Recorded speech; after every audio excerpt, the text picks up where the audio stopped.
రోమిలికి రాసిన పత్రిక 2వ అధ్యాయము 1 నుంచి 7 వచనాలు చదువుకుందాము. రోమిలికి రాసిన పత్రిక 2వ అధ్యాయము 1 నుంచి 7 వచనాలు ఉత్తర పద్ధతులుగా చదువుకుందాము. కాబట్టి తీర్పు తీర్చు మనుషుడా, నీవెవడవైనను సరే నిరతురుడవై ఉన్నావు. దేని విషయంలో ఎదుటివానికి తీర్పు తీర్చుచున్నావు, దాని విషయంలో నీవే నేరస్తుడవని తీర్పు తీర్చుకొనుచున్నావు. ఏలయనగా తీర్పు తీర్చు నీవును అట్టి కార్యములనే చేయుచున్నావు కావా?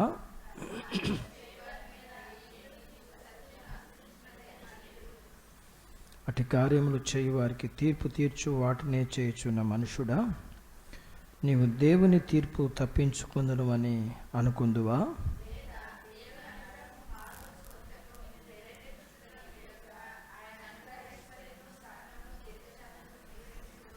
మీ కాఠిన్యమును మార్పు పొందనని హృదయమును అనుసరించి ఉగ్రత దినమందు, అనగా దేవుని న్యాయమైన తీర్పు బయలుపరచబడు దినమయందు నీకు నీవే ఉగ్రతను సమకూర్చుకొనుచున్నావు.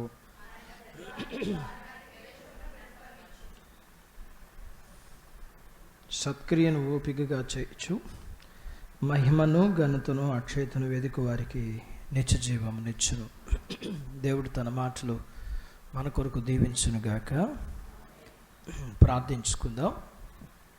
ప్రేమ కలిగిన మా ప్రియ పరలోకపు తండ్రి, మీ పరిశుద్ధ నామాన్ని బట్టి మీకు వందనాలు. మీరు మాకు ఇచ్చిన ఈ ఆరాధన కొరకు మీకు కృతజ్ఞతాస్తుతులు వందనాలు చెల్లిస్తూ, నాయన మరి ఈ ఆరాధనలో కార్యక్రమం అన్నింటిలో మీరు సహాయం చేస్తూ వచ్చారు. శ్రేష్టమైన సమయానికి మేము రావడానికి కృప చూపించారు. వాక్యం నిధి ప్రజలు మీ వారు, మీరు మీ లేఖనాన్ని లోంచి మీరు మాట్లాడుతుండగా వినగల చెవి, గ్రహించే మనసు, అవలంబించే జీవితాన్ని ఇవ్వండి. మీ లేఖనాన్ని చదువుకుని కొద్దిసేపు ధ్యానిస్తుండగా మీ సేవకుని మరుగుపరిచి అభిషేకించి నాతో మాతో మీరు మాట్లాడమని, ఎక్కడ 2-3 కూడి ఉంటే వారి మధ్య నేను ఉంటానన్నారు. మా మధ్యనున్నారు, మా ప్రార్థన వింటున్నారు. ఈ ఆరాధనని మమ్మల్ని మీ చేతులకు అప్పగించుకుంటూ మహిమ ఘనత ప్రభావాలు మీకు చెల్లిస్తూ యేసు ప్రభువారి యొక్క అత్యున్నత నామములో స్తుతించి ప్రార్థించి వేడుకుంటున్నాం తండ్రి, ఆమేన్. మంచిది. మనం గమనించినట్లయితే పౌలు రోమాలోని సంఘానికి రాసిన మరి ఈ పత్రికను మనం ధ్యానం చేస్తూ ఉన్నాం. ఈ 2వ అధ్యాయంలో ఒక మాట 6వ వచనాన్ని మనం చూస్తాము. ఆయన ప్రతివానికి వాని క్రియల చొప్పున ప్రతిఫలం ఇచ్చును. మరి ఈ మాట మనం చూస్తే ప్రతివానికి అన్న మాట దగ్గర మరి ఏమని మనకు అర్థం అవ్వాలంటే, దేవుణ్ణి ఎరగిన వారికిను ఎరగిన వారికి ప్రతివానికి వాని క్రియలు చొప్పున ప్రతిఫలం ఇచ్చును అంటాడు. మరి ఇంకొంచెం మనకు అర్థం అవడానికి పరిశుద్ధాత్మ దేవుడు మనకి లేఖనంలో రాయించిన లేఖన భాగాన్ని మనం ధ్యానం చేద్దాం. కొరింథీయులకు రాసిన 2వ పత్రిక 5వ అధ్యాయము 10వ వచనాన్ని చూద్దాం. ఎందుకనగా తాను జరిగించిన క్రియలు చొప్పున, అవి మంచివైనా సరే చెడ్డవైనా సరే, దేహంతో జరిగించిన వాటి ఫలమును ప్రతివాడు పొందినట్లు మనమందరమును క్రీస్తు న్యాయపీఠము ఎదుట ప్రత్యక్షం కావాలి. కాబట్టి మనం చూస్తే ఇక్కడ ఆ మాటను ఇంకా మనకు అర్థం అవడానికి దేవుడు రాయించాడు. ఏమంటున్నాడంటే, పౌలు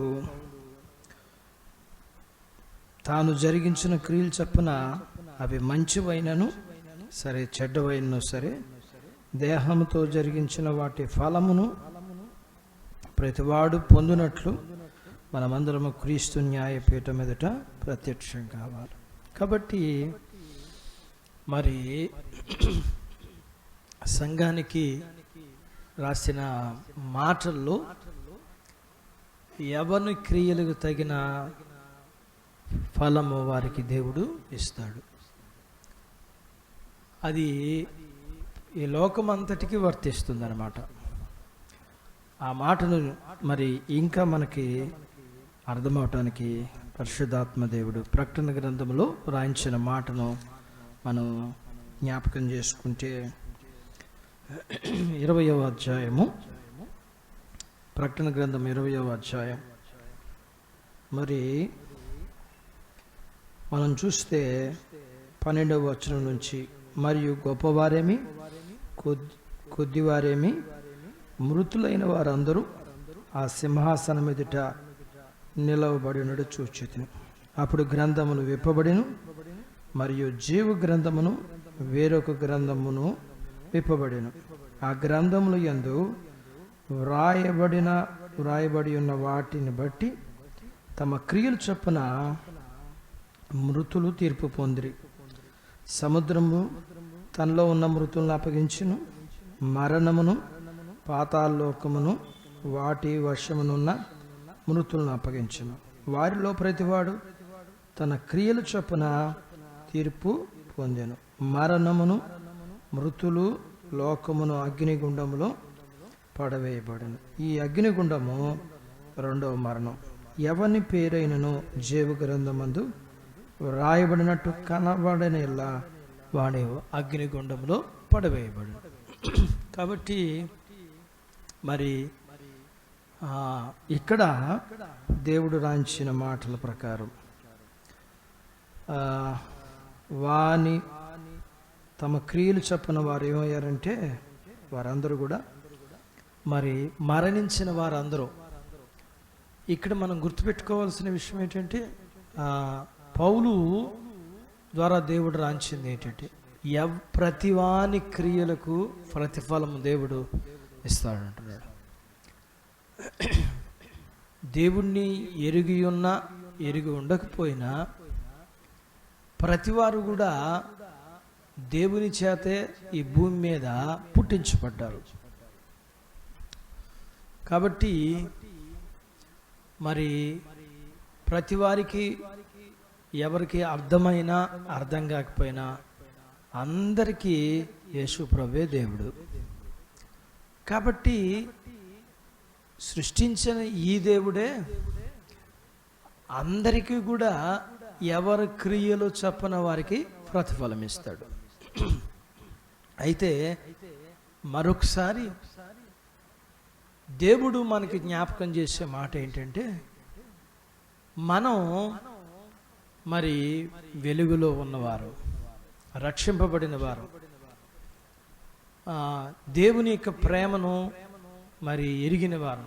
అందుకనే పౌలు ఆ పై వచనములో ప్రస్తావిస్తూ ఏమంటున్నాడు? మారు మనసు పొందుటకు దేవుని యొక్క అనుగ్రహం నిన్ను ప్రేరేపించుచున్నదని ఎరుగుక ఆయన అనుగ్రహ ఐశ్వర్యమును సహనమును దీర్ఘశాంతమును తృణీకరిస్తున్నావా? కాబట్టి ఇప్పుడు మనమందరం మారు మనసు పొందినవారు. అయితే మారు మనసులో తిరిగి తప్పిపోయే అవకాశం ఖచ్చితంగా 100% ఉంటుంది. మరి ఆసక్తి దేవునిలో కానీ ఆధ్యాత్మిక జీవితంలో కానీ ప్రార్థనా జీవితంలో కానీ మరి ఆ చల్లారిపోయిన స్థితి విశ్వాసంలో కానీ అది ఏదన్నామనమండి. ఎందుకంటే మనుషులు కదా, మనుషులు బలహీనులు కదా. మరి తమ జీవితంలో వారు వెనకటికి వెళ్ళిపోయిన స్థితిని బట్టి దేవుడు మరలా తన యొక్క వాక్యం ద్వారా ఏం చేస్తుంటాడంటే మరి మనల్ని బలపరచడానికి ఈ పరిశుద్ధ గ్రంథాన్ని ఇచ్చాడు.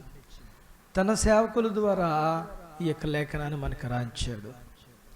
కాబట్టి మరి మనకి మనకి తర్వాత ఈ లోకానికి కూడా, అంటే ఈ లోకానికి ఏం జరగబోతుందో మనకి చెప్తున్నాడు.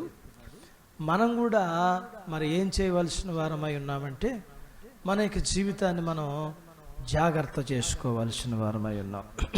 కాబట్టి మనం గమనించినట్లయితే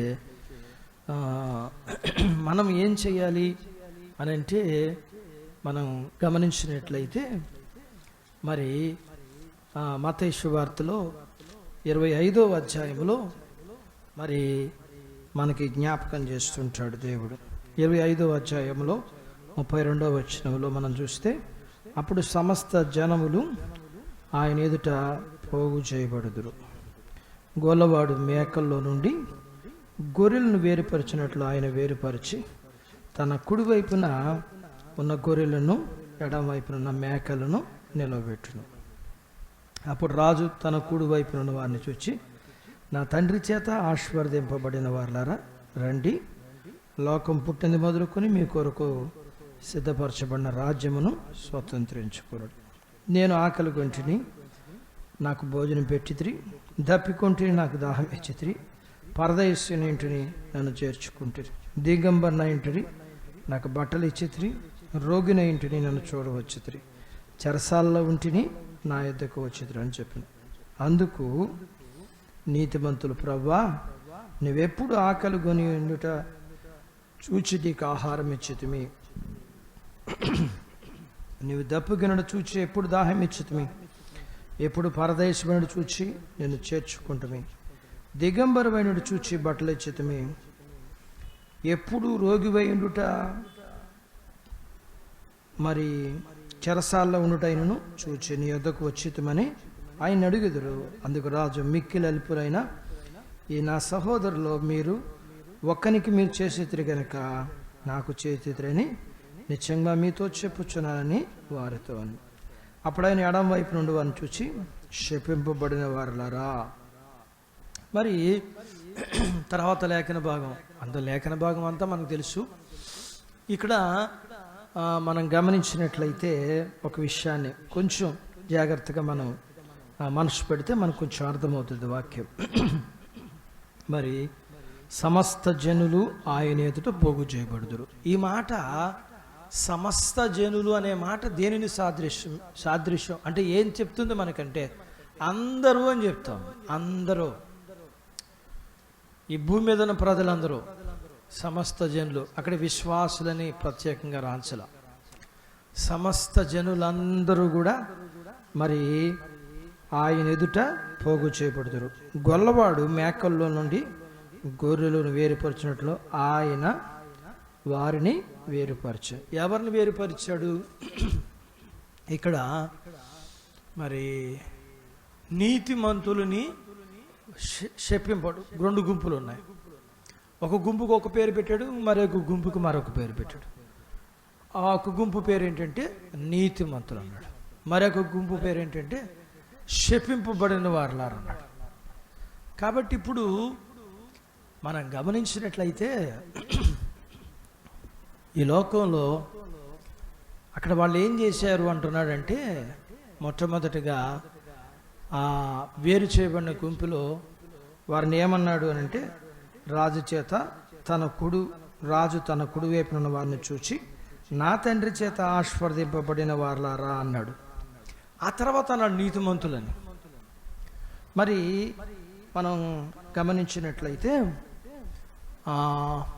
ఇప్పుడు ఈ లోకంలో చాలామంది ప్రజలందరూ, ఇక్కడ మనం గమనించవలసిన విషయం ఏంటంటే, మనం అందరం ఈ లోకంలో ఉన్న ప్రజలందరూ కూడా దేవుని పిల్లలే. అది దేవుని యొక్క తలంపులో అందరూ తన బిడ్డలని వాక్యం చెప్తుంది. చాలా లేఖనాలకు మనకు తేట తెల్లగా చూపిస్తుంటాయి. లోకమును ఎంతో దేవుడు యోహాను సువార్త 3:16 దేవుడు లోకమును ఎంతో ప్రేమించును అంటాడు. ఆ తర్వాత తిమోతికి రాసిన పత్రికలో 2వ అధ్యాయం అంటాడు, మీరు నెమ్మదిగా సుఖంగా బ్రతుకు నిమిత్తం మనుషులందరి కొరకు, రాజుల కొరకు, అధికారుల కొరకు విజ్ఞాపన, ప్రార్థన, యాచన, కృతజ్ఞతాస్తుతులు చేయవాలని హెచ్చరించు. ఇది నాకు ఇష్టం అంటున్నాడు. అంటే ఇక్కడ మనం గమనించినట్లయితే ఆయన అందరికీ దేవుడు, ఈ మానవులందరిని ఆయన సృష్టించాడు. హెచ్కేలు గ్రంథంలో అంటాడు, తండ్రులేమి కుమారులేమి సమస్త మనుషుల ఆత్మలు నా స్వాధీనంలో ఉన్నాయంటాడు. కాబట్టి ఎవరికి తెలిసినా తెలియకపోయినా, ఇష్టం ఉన్నా ఇష్టం లేకపోయినా, ఇది మాత్రం యథార్థమైంది. రేపొద్దున అందరూ కూడా ఆశ్చర్యపోయేదే. ఎందుకంటే చాలామంది ప్రభువుని అంగీకరించకపోవచ్చు. అంగీకరించాలని ఏమీ లేదు. ఇక్కడ కూడి ఉన్నాం, మనం అందరం కూడా పరలోకం వెళ్తామని గ్యారెంటీ లేదు. ఎందుకనంటే ఇక్కడ ఆ విషయాన్ని నేను జ్ఞాపకం చేయబోతున్నాను. ఏంటి అని అంటే, మనుషులందరూ ఏం చేస్తున్నామంటే, మనం భోజనం పెడుతున్నాం, బట్టలు ఇస్తున్నాం, కష్టాల్లో ఉంటే పలకరిస్తున్నాం, రోగంతో ఉంటే ఆదరిస్తున్నాం. కానీ మనం గమనించినట్లయితే ఇవన్నీ మనుషులందరం చేస్తున్నాం. ఇక్కడ దేవుణ్ణి ఎరిగిన వారు ఎరగిన వారు చేస్తా ఉన్నారు.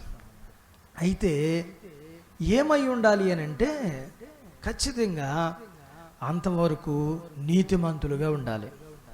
అందుకని ఇక్కడ ఏమన్నాడు, ఆ మాటని మనం గమనిస్తే, అందుకు నీతిమంతులు ప్రభువా ఎప్పుడు నువ్వు ఆకలి కొనినట్టు చూచి నీకు ఆహారమే. వాళ్ళు ఎవరట, వాళ్ళు చెప్పుకోవట్లా మేము నీతిమంతులమని. అక్కడ దేవుడు చెప్తున్నాడు, నీతిమంతులు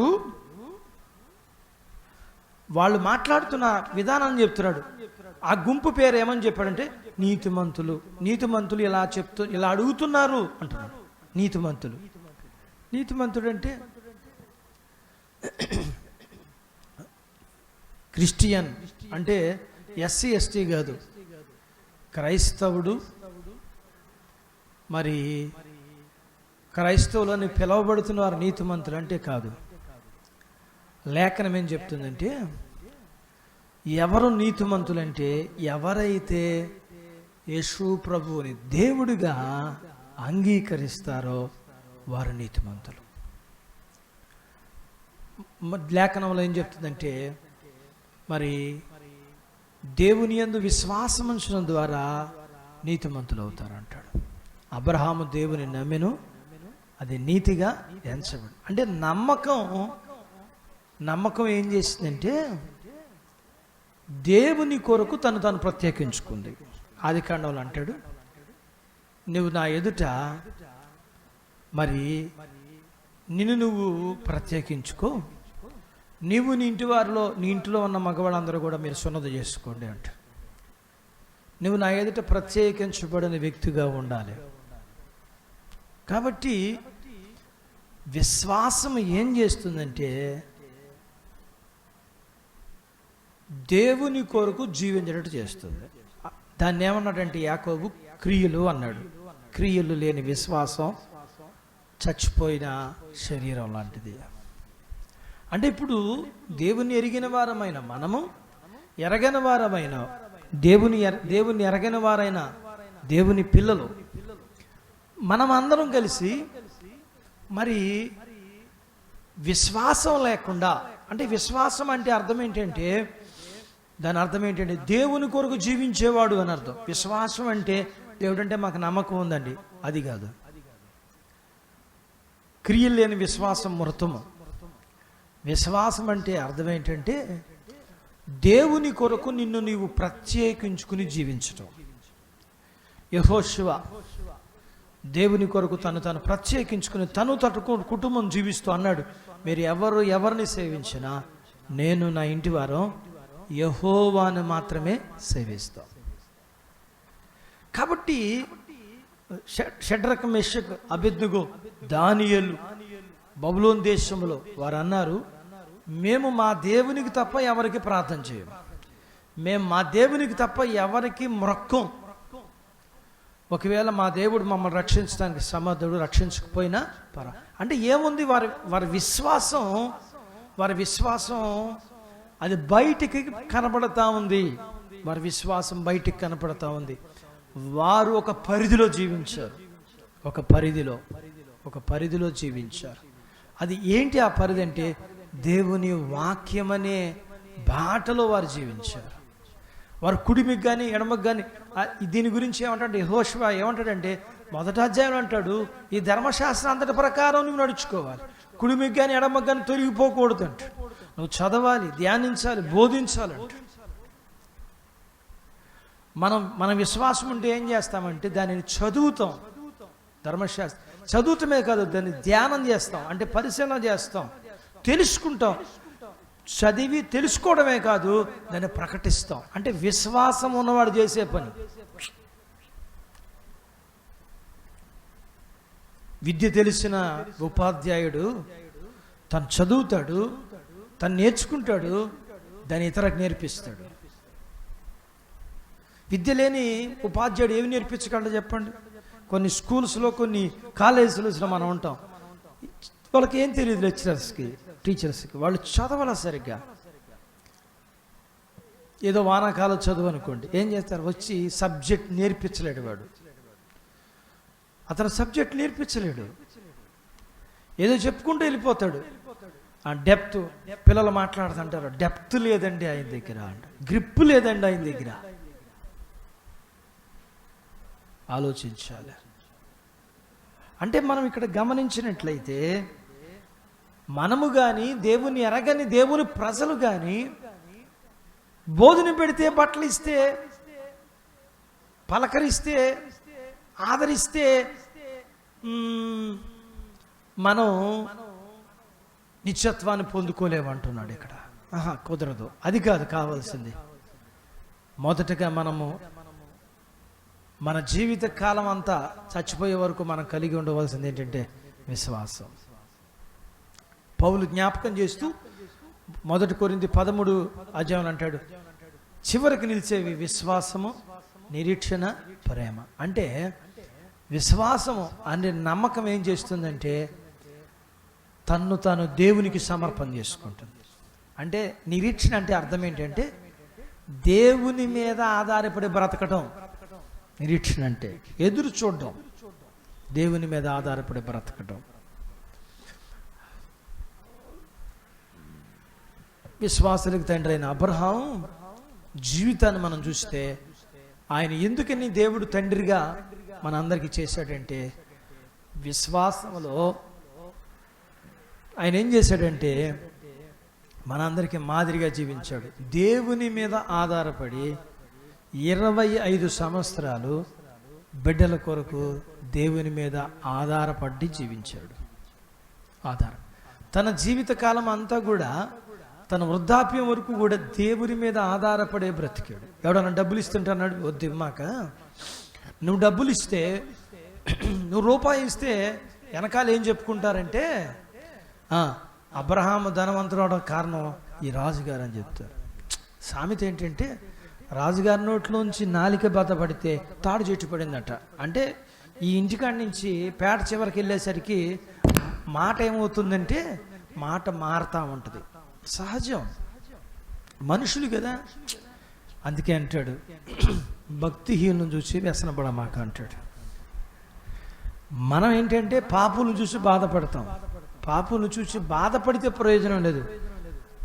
పాపులను చూసి మనకు కలగవలసింది, మనకు చేయాల్సింది ప్రార్థన చేయాలి.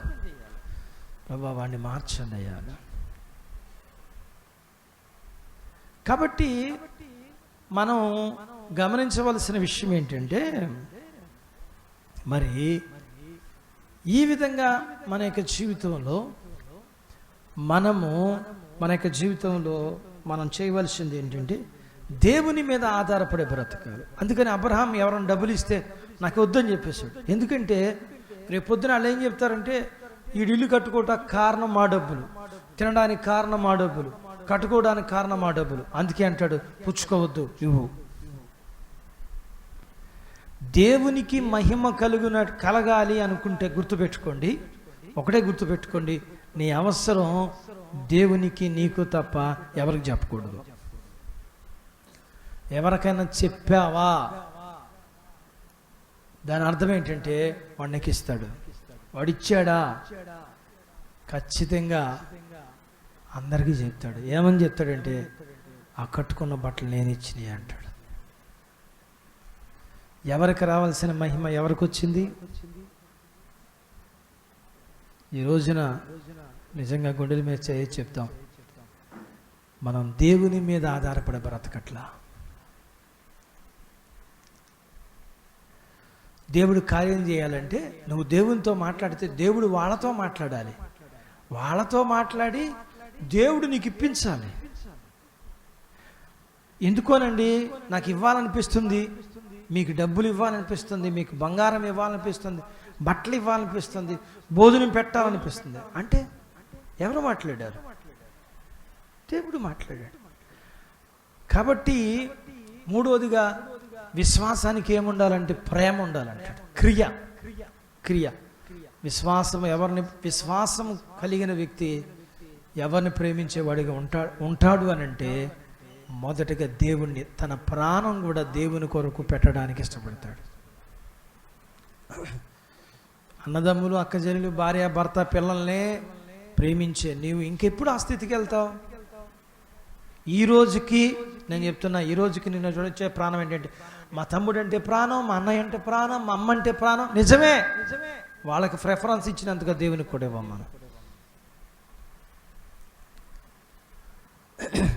నీ క్రియలకు తగినట్లుగా, నా క్రియలకు తగినట్లుగా దేవుడు ప్రతిఫలం ఇస్తాడు అంటున్నాడు. అంటే మనం అందరం వీటిని బట్టి, అంటే మనం శారీరకంగా, అంటే మనం ప్రయోజనకరము లేని, అంటే నిత్యత్వం పొందాలంటే ఖచ్చితంగా మనమందరము నీతిమంతులుగా ఉండాలి. ఒకవేళ మన జీవితంలో మనము విశ్వాసం లేని వారిగా, ఒకవేళ భోజనం పెట్టి బట్టలు ఇచ్చి, ఒకవేళ ఆదరించి పలకరించి ధైర్యపరిస్తే దాని వలన ప్రయోజనం ఉంటుంది, దేవుడు ప్రతిఫలం ఇస్తాడు. కానీ అక్కడ గుర్తుపెట్టుకోవాల్సిన విషయం ఏంటంటే, నిత్యత్వం కావాలంటే ఒకళ్ళకి, మనిషికి భోజనం బట్టలు పలకరించి ధైర్యపరిస్తే నిత్యత్వం రాదు. నిత్యత్వం కావాలంటే మనమందరం ఖచ్చితంగా దేవుని యొక్క రక్తం చేత తన అతిక్రమములకు పరిహారం నొందినవాడు ధన్యుడు అంటాడు. తన పాపములకు ప్రాయశ్చిత్తం నొందినవాడు ధన్యుడు. కాబట్టి మనం ఇతరులకు చేసిన దానికి ఫలాన్ని పొందుకుంటాం. ఎట్లా అంటే ఏమంటాడంటే, బీదల్ని కటాక్షించేవాడు ధన్యుడు, యెహోవాకే వాడు అప్పిచ్చినవాడు అంటాడు. అంటే దేవుడు వాడికి రుణస్థుడు, దేవుడే వాడికి బాకీ పడతాడు. మంచిది. అయితే మనము ఒకవేళ నీతిమంతులుగా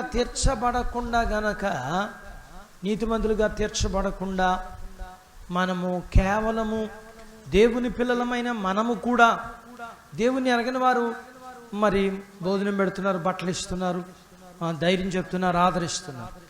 అయితే దేవుణ్ణి ఎరిగిన మనం కూడా అదే పోకడా, అంటే మనకున్న జబ్బు ఏంటంటే లోకం ఎట్లా నడుస్తే మాట్లాడిస్తాం. డిఫరెంట్గా మనం నడవం.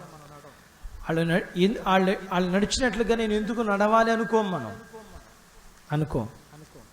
అందుకని అంటాడు, మీరు మరి వెలుగుకి చీకటికి పొత్తు కుదరదు అంటాడు. ఈ లోకానికి వేరే జీవించండి అంటాడు. మనం ఎప్పుడు కూడా లోకం వెళ్ళే దారిలోనే వెళ్తాం. లోకం వెళ్ళే దారిలోనే. కాబట్టి మనం గమనించినట్లయితే మనం కూడా ఒకవేళ లోకం వెళ్ళినట్లుగానే ఈ భోజనం చుట్టూ, బట్టల చుట్టూ, చెరసాల చుట్టూ, హాస్పిటల్ చుట్టూ తిరిగేవారిగా ఉన్నాం అనుకోండి, మనం ఏమవుతామంటే నిత్యత్వాన్ని పోగొట్టుకుంటాం. నీతిని కలిగి, విశ్వాసాన్ని కలిగి ఉండాలి. ఆ తర్వాత ఏం చేయాలి? ఇవన్నీ కూడా చేయాలి. కాబట్టి అప్పుడు ఏమవుతామంటే, మొట్టమొదటిగా మనం జ్ఞాపకం చేసుకున్నట్టుగా రెండో మరణం నుంచి మనం తప్పించబడతాం. జీవగ్రంథం మన పేరు జీవగ్రంథంలో రాయబడి ఉంటుంది. కాబట్టి ఇక్కడ మనం చూస్తే అపోస్తలు కార్యములు 17వ అధ్యాయము 31వ వచనాన్ని చూసుకుందాం.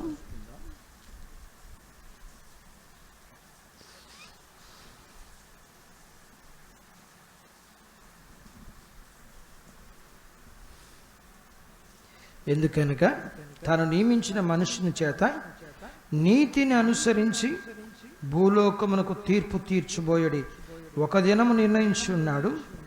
మృతుల్లో నుండి ఆయన లేపినందున దీన్ని నమ్ముటకు అందరికీ ఆధారము కలగజేసి ఉన్నాడు.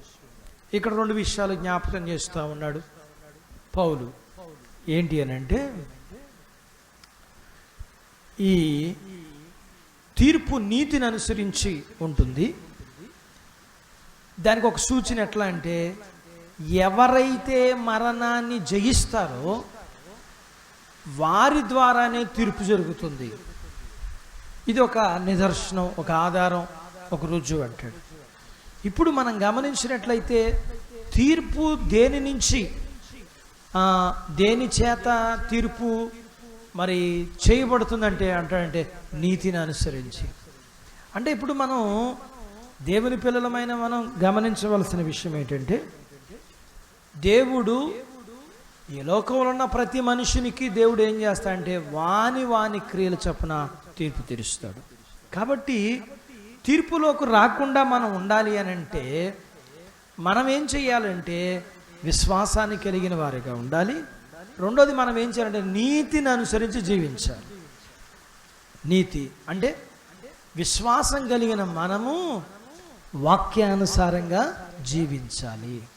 అప్పుడు మనం ఏమవుతాము అని అంటే, మొదట మనం జ్ఞాపకం చేసుకున్నట్లుగా ఆ మరణం ఆ తీర్పులోకి వెళ్ళకుండానట్లుగా మనమేమవుతామంటే తప్పించబడతాం. ఎందుకంటే విశ్వాసము నీతి మనల్ని ఏం చేస్తుందంటే రెండో మరణానికి పాత్రులు కాకుండానట్లుగా మన పేర్లు జీవగ్రంథంలో ఉండి మనము తీర్పులోకి వెళ్ళక, మనము మరణములోకి వెళ్ళక జీవంలోకి వెళ్తాం.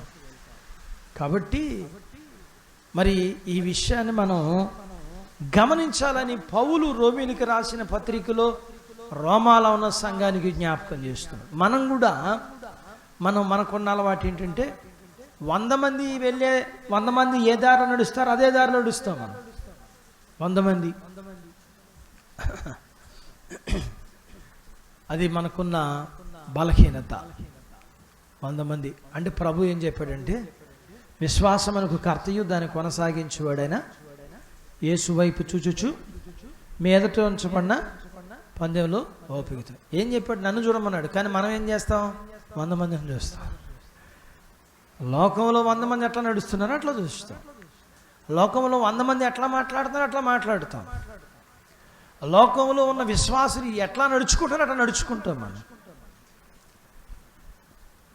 ప్రభు చెప్పినట్లుగా నా వైపు చూచి, నేను ఎందుకంటే విశ్వాసమునకు కర్తయు దానిని కొనసాగించేవాడు, నా వైపు చూచి మీదట ఉంచబడిన పందెంలో ఓపికతో పరిగెత్తాలి. ఓపిక కావాలి. ఓర్పు ఉన్నాడు మాత్రమే జయ జీవితాన్ని పొందుకోగలడు. ఓర్పు కావాలి. మన విశ్వాసాన్ని పాడు చేయటానికి, మన నీతిని పాడు చేయటానికి అపవాది మనకు ఎన్నో ఎరలు వేస్తాడు. ఎంతోమంది భక్తులకి ఎరవేసినప్పుడు మరి వాళ్ళు ఆ ఎరక పడిపోయి తమ విశ్వాస జీవితాన్ని పాడు చేసుకున్నారని పౌలు తిమోతికి రాసిన పత్రికలో చెప్తాడు. మరి ధనాపేక్ష సమస్త కీడులకి మూలము. కొందరు దాన్ని ఆశించి విశ్వాసం నుండి తొలగిపోయి తమను తామే పొడుచుకుండ్రి అంటాడు. కాబట్టి మనల్ని విశ్వాసము నుండి నీతి నుండి పడవేయటానికి అపవాది మన అంతరంగంలో ఏది మనకిష్టమో దానిని మనకు ఎర్రపెట్టి ఏం చేస్తాడంటే మన విశ్వాసము నుండి మన నీతి నుంచి మనల్ని పడేయడానికి చూస్తాడు. కాబట్టి మనం మరి మన క్రియలకు తగిన ఫలాన్ని మనం అనుభవిస్తాం. నమ్మినా నమ్మకపోయినా, అర్థమైనా అర్థం కాకపోయినా, ఎవరికి ఇష్టమన్నా ఇష్టం లేకపోయినా మనుషులందరికీ ఆయన తీర్పు తీరుస్తాడు. ఆ తీర్పులో మనం కూడా వస్తాం. ఆ తీర్పులో మనం తప్పించబడినట్లుగా దానికి మనలందరినీ ప్రభు మనం రక్షించారు. రక్షింపబడిన మనము ఈ విధంగా కనుక కొనసాగినట్లయితే మనమందరం ఏమవుతామంటే ఆ ఫలాన్ని ఏ ఫలాన్ని పొందుకుంటామంటే మనం ఇక నీతిమంతుల గుంపు అన్నాడే, ఆ నీతిమంతుల గుంపులో విశ్వాసం కలిగిన వారిగా, నీతి కలిగిన వారిగా, క్రియా జీవితాన్ని కలిగిన వారిగా. ఒకవేళ నీతిమంతులుగా కాకుండా అక్కడ అన్నాడు లోకం పుట్టింది మొదలుకొని మనం గమనించినట్లయితే ఏమన్నాడు మనం చూస్తే మరి శపింపబడిన వారు నన్ను విడిచి అపవాదికిని వారి దూతలకు సిద్ధపరచబడిన నిత్య అగ్నిలోకి పోవుడి. వాళ్ళు అన్నారట, మీరు నేను ఆకలిస్తే నాకు అన్నం పెట్టలేదు. వాళ్ళు అడిగారట, ఎప్పుడు నీకు ఆకలిస్తుందంటే మిక్కిలి అల్పులైన ఈ సహోదరులకి మీరు నాకు చేయలేదు కాబట్టి మరి మీరు నిత్య శిక్షకి, నీతిమంతులు నిత్య జీవానికి పోదురు. కాబట్టి ఇక్కడ మనం గమనించినట్లయితే వ్యక్తికి సహాయం చేయటం ప్రాముఖ్యమే, కానీ నీతి విశ్వాసం లేకుండా, నీతి లేకుండా వ్యక్తికి మాత్రమే సహాయం చేస్తే, అంటే మానవుని మాత్రమే ప్రేమిస్తే. ప్రభు ఏం చెప్పారంటే, శాస్త్రీయుల పరిసలు వచ్చి ముఖ్యమైన ఆజ్ఞ ఏదని అడిగితే ఆయన అన్నాడు, నీ దేవుడైన యెహోవాను నీ పూర్ణ హృదయంతో, పూర్ణ ఆత్మతో, పూర్ణ మనసుతో, పూర్ణ బలముతో ప్రేమించాలి. ఆ తర్వాత నిన్ను వారే నీ పొరుగు వారిని ప్రేమించాలి. ఈ లోకంలో ఉన్న మనుషులందరూ మనుషుల్ని ప్రేమిస్తున్నారు, మంచిది, సంతోషం. కానీ దేవుణ్ణి ప్రేమించకుండా మనిషిని ప్రేమిస్తే దాని వలన వచ్చే ప్రయోజనం ఏంటంటే, అది వారికి, వారి సంతానానికి ఒకవేళ దేవుడిచ్చే దీవెన పొందుకుంటారేమో కానీ నిత్యత్వాన్ని పొందుకోలేరని లేఖనం చెప్తాం. కాబట్టి ఒకవేళ మనం ఇతరులకి సహాయం చేయడం ద్వారా, ఇతరులకి మేలు చేయడం ద్వారా మన తర్వాత మన పిల్లలకి మరి మంచి జరుగుద్ది అనుకుంటే, భూమి మీద ఉన్నంత వరకు మంచి జరిగితే చాలనుకుంటే మరి అది అవివేకం. ఈ జీవితం తర్వాత ఇంకొక జీవితం ఉంది. ఆ జీవితంలో నిత్యత్వమో నిత్య నరకమో ఉంటుంది. నిత్యత్వానికి వెళ్ళాలంటే ప్రతి మనిషి కూడా యేసు ప్రభు దేవుడని నమ్మాలి, బాప్తిసం తీసుకోవాలి, మారు మనసు పొందాలి, ఇదిగో విశ్వాసం కలిగి, నీతి కలిగి జీవించాలి. ఆ తర్వాత ఇతరులకు సహాయం చేసే వ్యక్తిగా ఉండాలి. ఇలాగా ఉన్నట్లయితే అప్పుడు ఆ వ్యక్తులు ఏమవుతారు అని అంటే, వారు దేవుడు సిద్ధపరిచిన నిత్యత్వానికి వారు వెళ్ళగలుగుతారు. కాబట్టి రోమిలికి రాసిన పత్రిక 2వ అధ్యాయం,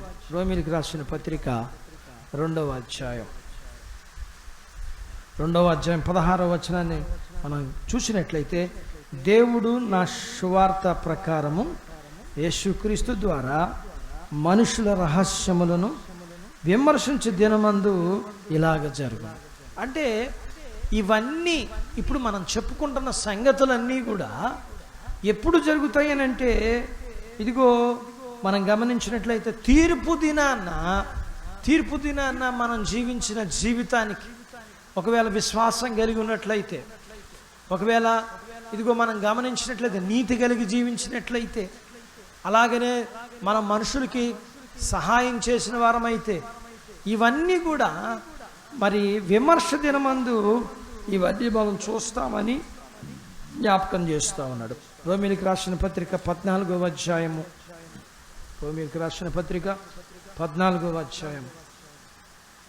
12వ వచనాన్ని మనం చూస్తే ఇక్కడ అంటున్నాడు,